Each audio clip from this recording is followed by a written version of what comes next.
Hello students, इस video में हम क्लास 6 सोशल साइंस का chapter 13 the value of work को पढ़ेंगे और समझेंगे। डियर स्टूडेंट्स, अगर अभी तक आपने चैनल को सब्सक्राइब नहीं किया है तो सब्सक्राइब कर लीजिए।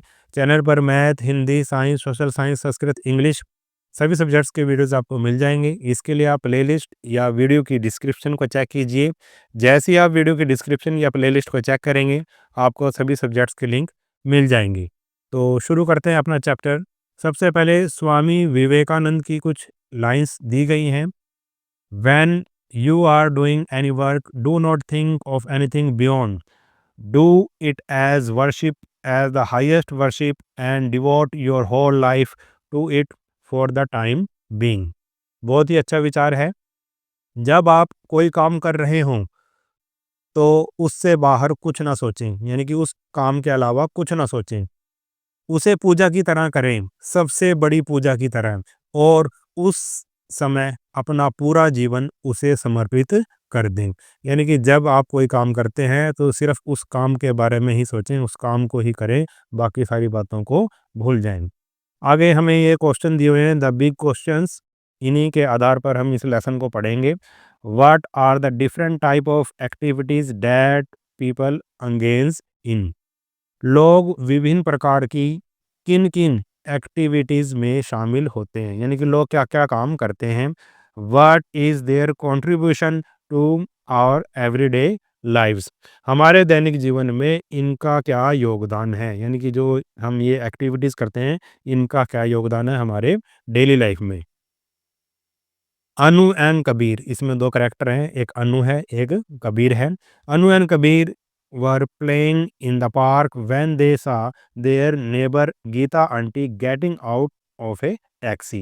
अनु और कबीर पार्क में खेल रहे थे, तभी उन्होंने अपने पड़ोस में रहने वाली गीता आंटी को टैक्सी से उतरते हुए देखा।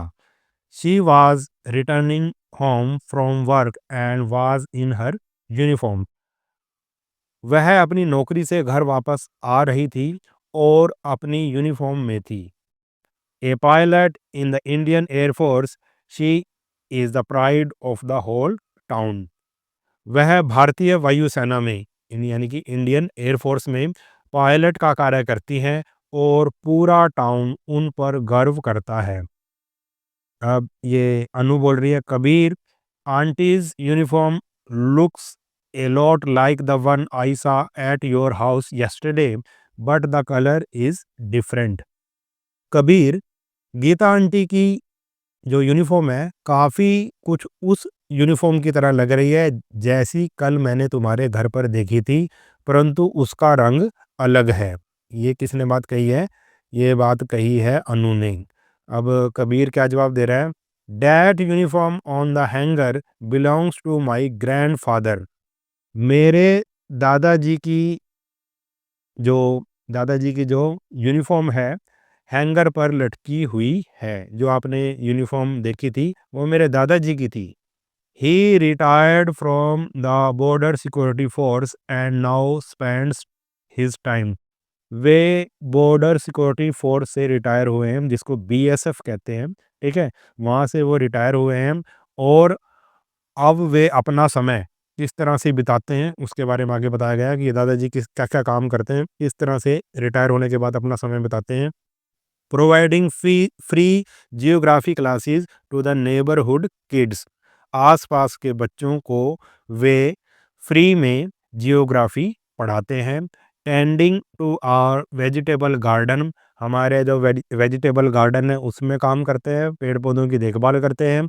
रनिंग एरेंड्स फॉर होम, घर के दूसरे काम करने में अपना समय व्यतीत करते हैं। ठीक है, तो दादाजी ये कार्य करते हैं। आगे अनु अब कह रही है, my parents run a shop, मेरे जो and sells uniform and other readymade garment. मेरे माता पिता एक दुकान चलाते हैं और उसमें वो यूनिफॉर्म और दूसरे रेडीमेड जो कपड़े हैं वो बेचते हैं। Appa leaves early in the morning and Maa joins him in the shop after we leave for school.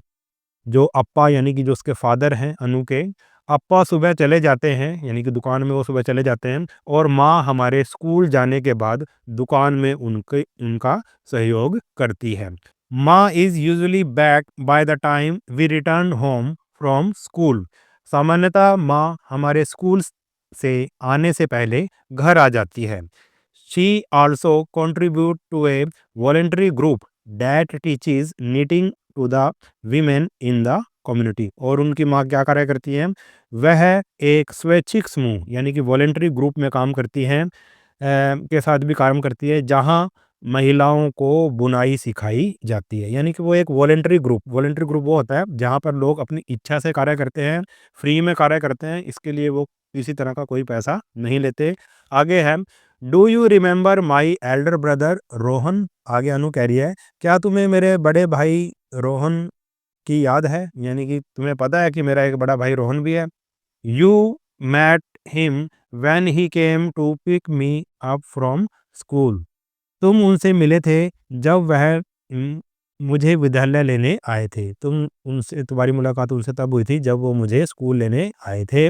He is a software engineer and works in A company that makes computer application. वो एक software engineer हैं और एक company में काम करते हैं जो कंप्यूटर एप्लीकेशन बनाती है। On the weekends he volunteers to teach computer skills to those who have joined the youth development programme of the nearby college. अब उनके जो भाई हैं जिसका नाम रोहन है वो भी क्या करते हैं, वॉलंटरी तौर पे सिखाते हैं बच्चों को। वह सप्ताह के अंत में यानी कि जो उनके ब्रदर हैं वो सप्ताह के अंत में यानी कि वीकेंड्स पे पास के एक महाविद्यालय में युवा विकास कार्यक्रम में सम्मिलित लोगों को अपनी इच्छा से कंप्यूटर से संबंधित स्किल भी सिखाते हैं। यानी कि वो वीकेंड्स पे क्या फ्री में बच्चों को क्या सिखाते हैं, कंप्यूटर स्किल्स सिखाते हैं।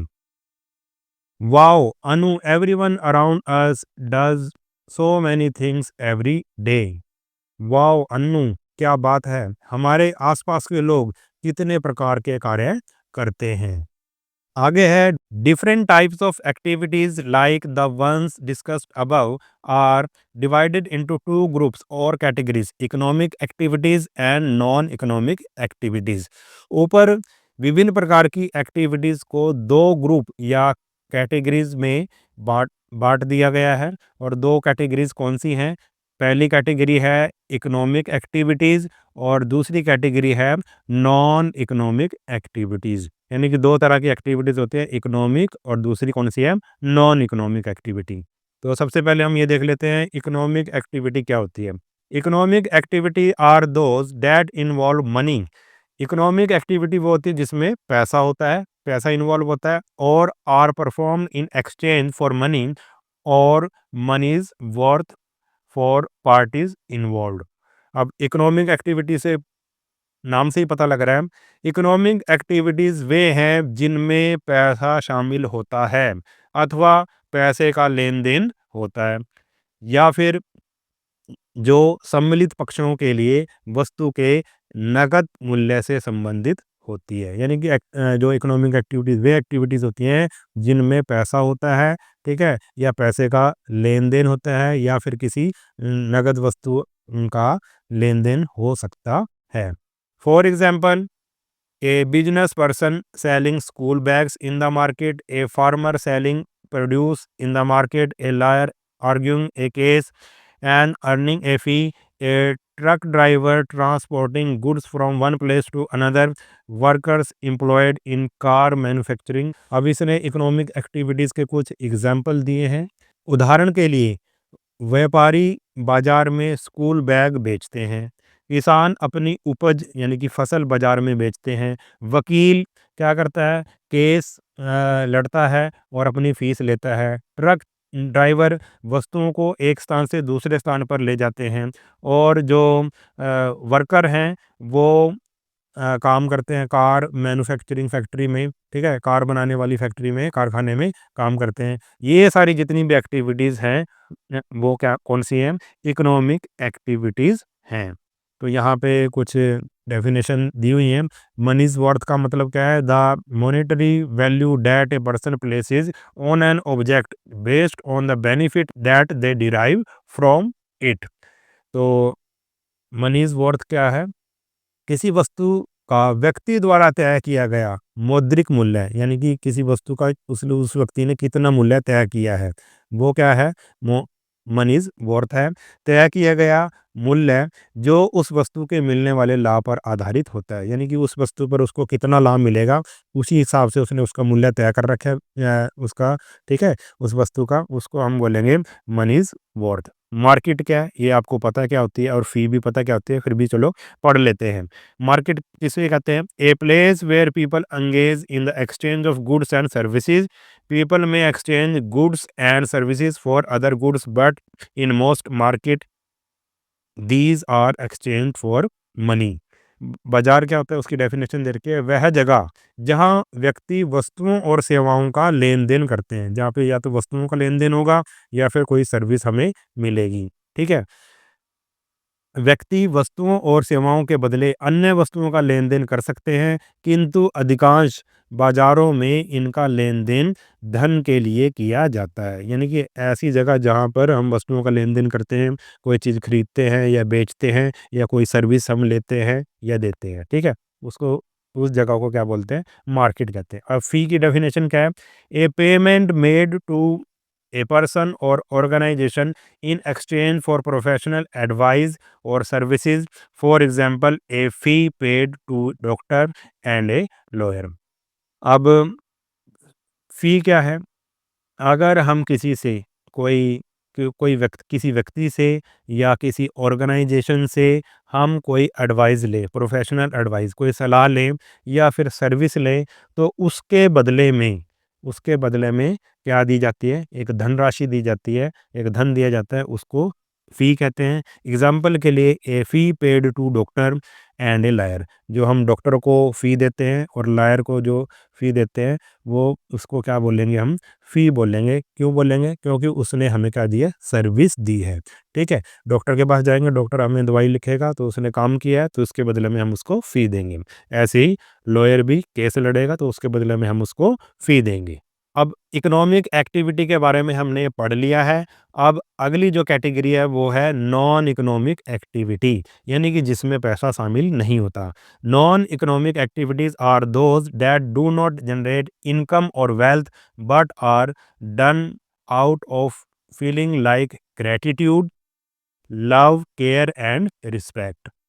नॉन इकोनॉमिक एक्टिविटीज़ वे हैं जिनमें इनकम या फिर पैसा अर्जित नहीं होता, जिसमें ना तो इनकम मिलती, ना ही पैसा मिलता, बल्कि इन्हें कृतज्ञता, स्नेह, सेवा और आदर जैसी अनुभूतियों के साथ किया जाता है। यानी कि ये इस इन ऐसे काम करने से, नॉन इकोनॉमिक एक्टिविटी करने से हमें सेवा का मौका मिलता है, हमें रिस्पेक्ट मिलती है, स्नेह मिलती है, ग्रैटिट्यूड मिलता है। इन अनुभूतियों के कारण, इन फीलिंग्स के साथ ये काम किया जाता है, ये एक्टिविटीज़ की जाती हैं।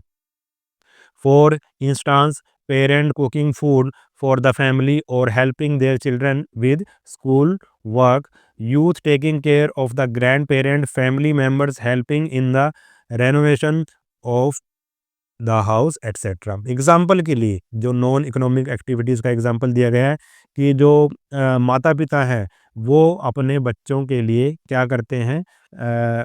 खाना बनाते हैं, ठीक है, अपनी फैमिली के लिए खाना बनाते हैं, और एंड हेल्पिंग देयर चिल्ड्रन, और अपने बच्चों की स्कूल के होमवर्क में क्या करते हैं? स्कूल के वर्क में हेल्प करते हैं। ये एग्जाम्पल है नॉन इकोनॉमिक एक्टिविटी का। और जो यूथ हैं, जो युवा हैं, वो अपने ग्रैंड पेरेंट्स की क्या करते हैं? देखभाल करते हैं। ये भी वही एक्टिविटी है। Family member helping in the renovation of the house, और जो फैमिली मेंबर हैं वो हाउस के रेनोवेशन में हेल्प करते हैं। रेनोवेशन का मतलब घर को दोबारा से क्या करना? नया बनाना। जिस तरह से पेंट करते हैं हम, या फिर हम घर में दूसरे काम करते हैं जिससे हमारा घर दोबारा से नया लगता है, उसको बोलते हैं रेनोवेशन, ठीक है। तो ये कुछ एक्टिविटीज़ दे रखी हैं, ठीक। ये सारी एक्टिविटी ये बेच रहा है, ठीक है। ये फल वाला फल बेच रहा है, ये लायर है, केस लड़ रहा है, ड्राइवर चला रहा है गाड़ी और ये फैक्ट्री में ये काम कर रहा है। ये सारी एक्टिविटीज़ क्या है, इकोनॉमिक एक्टिविटीज़ हैं। और ये देखो माँ बाप खाना बना रहे हैं फैमिली के लिए, और ये जो मदर है ये हेल्प कर रही है बच्चों की पढ़ाई में, ये नॉन इकोनॉमिक एक्टिविटी है। इसके अलावा देखो ये भी नॉन इकोनॉमिक एक्टिविटी है, और ये रेनोवेशन कर रहे हैं, पेंट कर रहे हैं, ये भी नॉन इकोनॉमिक एक्टिविटी के एग्जाम्पल्स हैं। तो आगे हमारे पास in Anuj and Kabir story Geeta aunty the air force pilot receives a salary. जो हमने अभी स्टोरी पढ़ी है जिसमें अनु और कबीर की कहानी में गीता आंटी वायुसेना में एयरफोर्स में क्या है, पायलट है, उनको क्या मिलती है, सैलरी मिलती है। वो काम कर रही है वहाँ पे, उसकी उसकी बदले में उनको क्या मिलती है, सैलरी मिलती है, वेतन मिलता है। He serves the country and perform an economic activity too. वह देश की सेवा करती हैं और यह एक और परफॉर्म करती हैं, क्या परफॉर्म करते हैं, इकोनॉमिक एक्टिविटी को भी परफॉर्म करती हैं। यानी कि उनको पैसा मिल रहा है इस वो काम करने का, तो ये क्या होगी, economic activity. Anuj brother Rohan works for a software company and is given A salary for it. जो अनु के ब्रदर रोहन हैं वो भी एक सॉफ्टवेयर कंपनी के लिए काम करते हैं और उनको भी इसके लिए क्या मिलती है, सैलरी मिलती है, तनख्वाह मिलती है। Over the weekend he also volunteer at the youth development programme of the nearby college where he teaches computer skill to young adults. और वीकेंड्स में वो अपनी इच्छा से जो यूथ डेवलपमेंट प्रोग्राम है पास के कॉलेज में जो चल रहा है, उसमें वो यंग अडल्ट्स को, बच्चों को क्या करते हैं, कंप्यूटर स्किल सिखाते हैं। This is non economic activity. और जो वो फ्री में जो काम कर रहे हैं, बच्चों को जो कंप्यूटर स्किल सिखा रहे हैं, वो एक नॉन इकोनॉमिक एक्टिविटी है। कंपनी में जो काम कर रहे हैं उनको सैलरी मिल रही है, वो एक इकोनॉमिक एक्टिविटी है। तो अब ये सैलरी की डेफिनेशन भी दी हुई है। वैसे सैलरी आपको पता क्या होती है, a fixed regular payment generally paid monthly by an employer to an employee. एक नियोक्ता, नियोक्ता यानी कि एम्प्लॉयर यानी कि मालिक, मालिक के द्वारा कर्मचारी को यानी कि एम्प्लॉई को नियमित रूप से हर महीने किया जाने वाला नियत भुगतान। यानी कि मालिक हर महीने जो कम एम्प्लॉई को, कर्मचारी को जो तनख्वाह देता है, ठीक है, उसको हम क्या बोलते हैं, सैलरी बोलते हैं। जो उसको पैसे देता है वो उसको हम सैलरी बोलते हैं। नेक्स्ट टॉपिक है हमारा टाइप्स ऑफ इकोनॉमिक एक्टिविटीज़। यानी कि इकोनॉमिक एक्टिविटीज़ किस किस तरह की होती हैं उसके बारे में हम पढ़ेंगे। Kavya was excited to go to her aunt's house in the village of Kamalapur. Kavya एक लड़की है, काव्या अपनी आंटी के घर कमलापुर गांव जाने के लिए बहुत एक्साइटेड है। On the way she saw that a highway was being built near the village and the construction site was abuzz with activity. रास्ते में उसने देखा कि गांव के पास एक हाईवे बनाया जा रहा है, एक सड़क बनाई जा रही है और निर्माण स्थल पर बहुत चहल पहल थी। Large machines such as excavators and bulldozers were being operated by dedicated technicians. वहाँ टेक्नीशियन खोदने वाली और बुलडोजर जैसी बड़ी मशीनें चला रहे थे। This new highway promised to reduce the travel time to the nearest town from 5 hours to just 2 hours। अब ये जो नया हाईवे बना है, इस हाईवे के बनने से अब निकट के नगर तक जाने का समय 5 घंटे से घटकर केवल 2 घंटे हो जाएगा। यानी कि पहले उस शहर में जाने में 5 घंटे लगते थे, अब उस निकट के शहर में जाने में सिर्फ 2 घंटे लगेंगे जब ये हाईवे बन जाएगा। Kavya thought that she would be able to visit her aunt more often once the highway was ready, since it would take less time to travel there। अब काव्या क्या सोच रही है, काव्या ने सोचा कि जब यह हाईवे बन जाएगा तो वह अपनी आंटी के घर बार बार जा सकेगी। Happy with this thought Kavya run to greet her aunt and to eat the delicious jalebis that she had made। फिर खुश होकर काव्या अपनी आंटी को बधाई देने और उनके द्वारा बनाई हुई स्वादिष्ट जलेबी खाने चल पड़ी।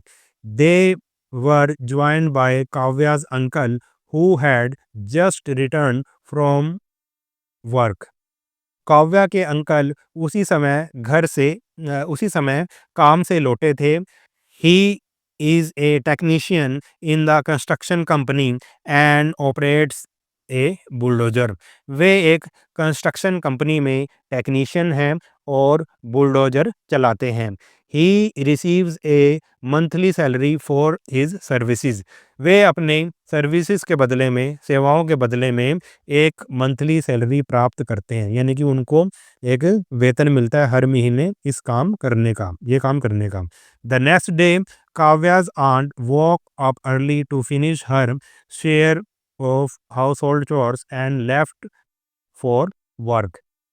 अगले दिन काव्या की आंटी सुबह उठी और अपना घरेलू काम निपटाने के बाद काम पर चली गई।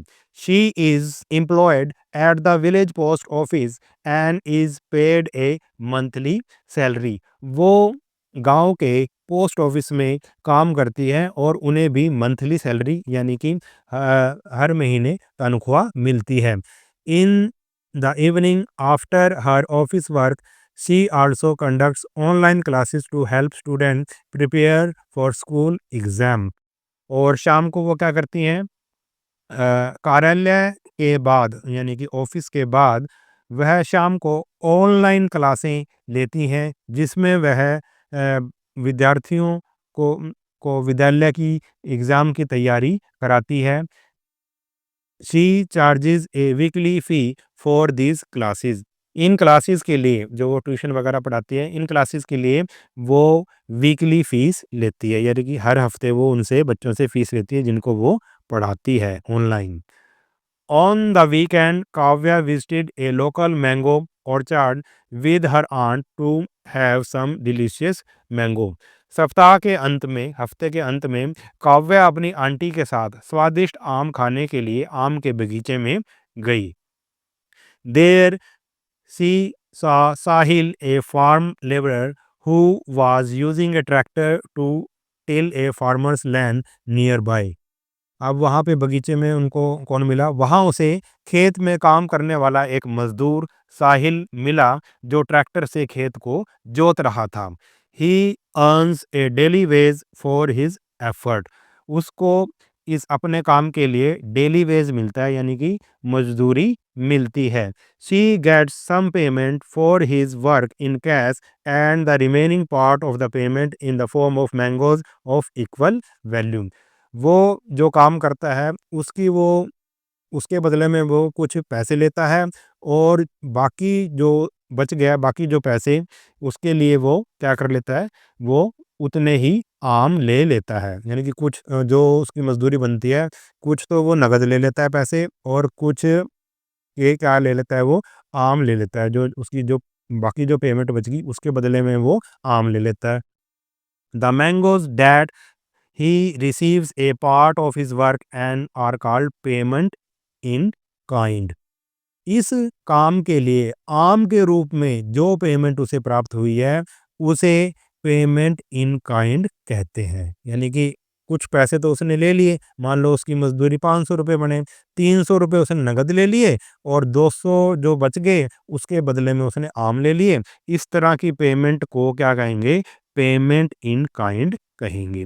अब डेफिनेशन दे रखे है, वेज किसे कहते हैं पढ़ लेते हैं।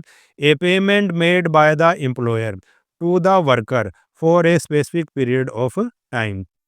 ये एक ऐसी पेमेंट है जो मालिक देता है अपने वर्कर को देता है और जो कुछ एक विशिष्ट समय अवधि के लिए जो काम करता है वो वर्कर, उसके लिए वो उसको काम दे, जैसे कि मान लो आप कह सकते हैं एक दिन की मजदूरी, मान लो वो 9 बजे गया और 9 से 5 बजे तक एक टाइम पीरियड हो गया, उसने जितना काम करा उसके बदले में वो उसको पेमेंट दे देगा, इसको बोलते हैं वेज। पेमेंट इन काइंड ये भी पढ़ लेते हैं, ये क्या होता है? A non cash payment that is received for the work performed. इसमें क्या होता है, एक नॉन कैश पेमेंट होती है, इसमें कैश नहीं दिया जाता काम के बदले में, इसके काम के बदले में क्या दे दिया जाता है, कोई ए नॉन कैश पेमेंट यानी कि कोई दूसरी वस्तु दे दी जाती है काम के बदले में। इसको बोलते हैं पेमेंट इन काइंड। जैसे कि उस मज़दूर ने कुछ पैसे नकद ले लिए और कुछ जो पैसे बच गए उसके आम ले लिए, यानी कि जो आम उसने लिए हैं, ठीक है, वो कैश नहीं लिया है, वो है पेमेंट इन काइंड। आगे है, as we now understand economic activity are those that have value in term of money. जैसा कि अब हम समझते हैं कि इकोनॉमिक एक्टिविटीज वो होती हैं जिसमें पैसा शामिल होता है। Economic activities also add value at each stage of the process of transforming something into another form. जो इकोनॉमिक एक्टिविटी होती हैं उसमें जब किसी चीज़ को ईच स्टेज पे प्रोसेस, मान लो एक वस्तु को दूसरी वस्तु में, जब एक वस्तु लेकर उसमें कुछ ट्रांसफॉर्म, उसमें कुछ परिवर्तन किया जाता है, तो उसमें उस वस्तु में कुछ वैल्यू ऐड हो जाती है। This is called value addition. इसको क्या कहते हैं? वैल्यू एडिशन कहते हैं। अब इसका आगे आपको एग्जाम्पल मिलेगा तो आपको बिल्कुल बात क्लियर हो जाएगी कि वैल्यू एडिशन किसे कहते हैं। Let us take the example of Kavya's father Rajesh to understand this. अब हमें आइए काव्या के पिता राजेश के एक उदाहरण से इसे समझें। अब वैल्यू एडिशन को समझाया जा रहा है कि इस एग्जाम्पल से। देखना जरा। Rajesh is a carpenter who buys wood from a nearby market for ₹600 to make furniture. Rajesh एक कारपेंटर है, यानी कि जो लकड़ी की वस्तुएं बनाता है, और वो वुड खरीदता है, लकड़ी खरीदता है पास की मार्केट से। कितने रुपए की? 600 रुपए की फर्नीचर बनाने के लिए। ठीक है, लकड़ी खरीद ली उसने। सेकंड स्टेप क्या है? He uses special tools and other material for building the furniture. अब उसने फर्नीचर बनाना है, फर्नीचर बनाने के लिए वो अपने टूल्स इस्तेमाल करेगा, स्पेशल टूल्स जो मिस्त्री के होते हैं, और मटेरियल लगाएगा उस पे। ठीक है, तो वो क्या तैयार करेगा? फर्नीचर तैयार कर देगा। जैसे इस एग्जांपल में इसने ये फर्नीचर तैयार कर दिया है, कुर्सी तैयार कर दिया है। Rajesh sells a chair for ₹1000 each in the market. जो उसने चेयर तैयार की है वो उस चेयर को, हर एक चेयर को 1000 रुपये में बेचेगा। देखो सामान कितने का लाया था, वो लकड़ी कितने की लाया था? 600 की, और बेच रहा है वो 1000 रुपये में। तो 1000 यानी कि 400 रुपये वो किस बात के ले रहा है? जो उसने उस सामान में वैल्यू ऐड की है। शुरू में तो लकड़ी थी, उसने वैल्यू ऐड करके क्या बना दी? कुर्सी बना दी, फर्नीचर बना दिया। तो इसी को हम क्या कहेंगे? Value addition. The wood for the chair cost 600 rupees. 600 जो कुर्सी बनाने के लिए लकड़ी की जो लागत थी वो 600 रुपये थी। So what is the remaining 400 for it. तो शेष राशि 400 रुपये किसके लिए है? यानी कि 400 रुपये उसने फालतू क्यों लिए? It is the monetary value of Rajesh skill, time and effort which went into making that chair. और ये राजेश के कौशल, जो उसकी स्किल थी, जो उसने समय दिया, जो उसने प्रयास किया, ठीक है, अ, उसकी स्किल का, उसके समय का, उसके प्रयास का क्या है? वो मॉनेटरी वैल्यू है जो उन्हें उस कुर्सी को बनाने में लगा था। Rajesh has added value to the wood by turning it into furniture. Rajesh ने उस लकड़ी में वैल्यू ऐड करी, उसको किसमें बदलकर? फर्नीचर में बदलकर। जैसी लकड़ी को उसने फर्नीचर में बदल दिया तो क्या ऐड होगी? वैल्यू ऐड हो गई। From buying the wood to selling the chair, these activities involve payment. और क्या? लकड़ी खरीदने से और फिर उसको चेयर बनाकर बेचने में, दीज एक्टिविटी इन्वॉल्व पेमेंट। इन सभी एक्टिविटी में क्या इन्वॉल्व थी? पेमेंट इन्वॉल्व थी, धन उसमें इन्वॉल्व था, पैसा इन्वॉल्व था। They are there for a part of economic activity. इसलिए ये सभी इकोनॉमिक एक्टिविटी के एक पार्ट हैं। नेक्स्ट टॉपिक है हमारा the importance of non economic activity. Non economic activities का क्या इम्पोर्टेंस है उसके बारे में अब हम पढ़ेंगे। While non economic activities may not involve money, the value they generate is important in our life. No जबकि नॉन इकोनॉमिक एक्टिविटीज़ में पैसा इन्वॉल्व नहीं होता, फिर भी ये जो नॉन इकोनॉमिक एक्टिविटीज़ हैं, ये हमारे जीवन में मूल्य उत्पन्न करती हैं, जिसका हमारे जीवन में बहुत अधिक महत्व है। ये वैल्यू ऐड करती हैं हमारे जीवन में। तो सेवा, सेल्फलेस सर्विस, तो ये नॉन इकोनॉमिक एक्टिविटीज़ के बारे में हम पढ़ रहे हैं। We see seva in many places such as temples, गुरुद्वारास, mosques and churches. हमें मंदिरों, गुरुद्वारों, मस्जिदों और गिरजाघरों आदि अनेक स्थानों पर सेवा कार्य देखने का अवसर मिलता है। आपने देखा होगा कि लोग मंदिरों में, गुरुद्वारों में सेवा कर रहे हैं।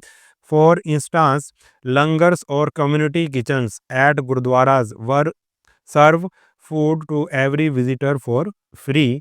उदाहरण के लिए गुरुद्वारे में दर्शन हेतु आने वाले सभी श्रद्धालुओं को लंगर या सामुदायिक रसोई में फ्री भोजन कराया जाता है। These practices foster a sense of satisfaction and gratitude for what we have, and they are also a way of contributing to society without expecting anything in return. इन सेवा कार्यों से हमें संतुष्टि और कृतज्ञता की अनुभूति होती है और ये सेवा कार्य निस्वार्थ भाव से समाज में योगदान देते हैं। नेक्स्ट टॉपिक है हमारा the strength of community participation, सामुदायिक सहभागिता का महत्व। जब सभी लोग मिलजुल कर काम करते हैं, पार्टिसिपेट करते हैं, तो उसका क्या महत्व है। द स्वच्छ भारत अभियान is based on the collective effort of all Indian citizens to keep our surrounding clean। स्वच्छ भारत अभियान अपने आसपास सफाई रखने के लिए सभी भारतीय नागरिकों द्वारा सामूहिक प्रयासों पर आधारित है। Individually we keep our homes and surroundings clean. हम लोग अपने घरों और आसपास के स्थानों को साफ रखते हैं। People have also come together to clean up streets, roads, park and other public places और communities area। लोग मिलजुल कर गलियों, सड़कों, पार्कों और अन्य सार्वजनिक स्थानों या सामुदायिक क्षेत्रों को भी साफ रखते हैं। Together these efforts lead to a clean home, neighborhood, society and nation। इन सामूहिक प्रयासों से घर, आसपास के क्षेत्र, समाज और देश स्वच्छ रहता है। Another example of collective community participation is the celebration of Van Mahotsav, the festival of forest in India, to promote awareness about the value of trees and the conservation of forest। सामूहिक सामुदायिक सहभागिता का एक और उदाहरण भारत में वृक्षों के महत्व और वन संरक्षण के प्रति जागरूकता लाने के लिए वन महोत्सव का आयोजन है। यानी कि हम मिलजुल कर जब पेड़ लगाते हैं, वन महोत्सव को मनाते हैं, तो ये भी एक आप कहेंगे सामूहिक एक्टिविटी है। सभी मिलकर क्या करते हैं, एक्टिविटी करते हैं, सभी प्रयास करते हैं वातावरण को स्वच्छ रखने का, पेड़ पौधे लगाकर। The initiative brings together members of the community for tree plantation drives। इस प्रयास से वृक्षारोपण अभियानों के लिए समुदाय के सदस्यों को एक साथ लाया जाता है। यानी कि जो ये प्रयास किया जाता है, इसमें सभी लोग मिलकर क्या करते हैं, प्लांटेशन करते हैं, पेड़ लगाते हैं। तो इस चैप्टर में इतना ही, हमारा चैप्टर कंप्लीट हुआ। डियर स्टूडेंट, अगर वीडियो आपको अच्छा लगा है तो चैनल को सब्सक्राइब कर लेना और वीडियो को अपने सभी दोस्तों के साथ शेयर ज़रूर कर देना। मिलते हैं नेक्स्ट वीडियो में, तब तक के लिए नमस्कार।